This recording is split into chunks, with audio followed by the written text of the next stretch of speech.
On the 11th of June during the night, German fire subsided. Company H crept through the opening in the obstacle, and when it did not suffer any casualties, its 0400 Company G and the headquarters company followed, taking cover on both sides of the highway. Scouts in the point nearly reached the main farmhouse in the morning twilight when they were cut down by German fire.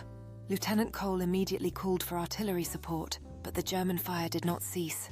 At 06:15, using a smokescreen for concealment, Lieutenant Cole ordered his executive officer, Major John P. Stopka, to pass word to the battalion that it would have to charge the German positions to eliminate them. Using a whistle to signal the attack, Cole led a bayonet charge that overwhelmed the defenders in savage close combat, for which Cole was later awarded the Medal of Honor. Like and follow for the rest of the battle and more war events, for educational purposes only. At first, only a small portion of the battalion, approximately 20 men, charged, but Stopka quickly followed with 50 more. The attack picked up impetus as the other paratroopers observed it in progress and joined it crossing a ditch. Overrunning the empty farmhouse, men of Company H found many German paratroopers dug in along the hedgerow behind it. Companies H and G killed them with hand grenades and bayonets, but at severe cost to themselves. The survivors of 3rd 502nd set up defensive positions and requested 1st Battalion 502nd continue the attack. Lieutenant Patrick F. Cassidy's battalion, however, also took serious casualties from mortar fire and could only strengthen Lieutenant Cole's defensive line, taking up positions from the 3rd Battalion command post in the farmhouse to the highway. Like and follow for the rest of the battle and more war events.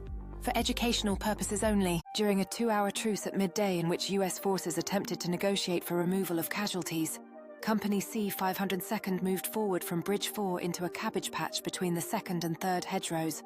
Company A 502nd moved up just behind Company C and extended its line across the highway.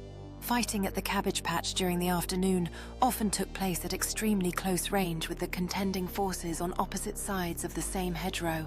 Except for the noon truce, which FJR-6 also used to resupply and reorganize the American forces, repelled repeated attacks.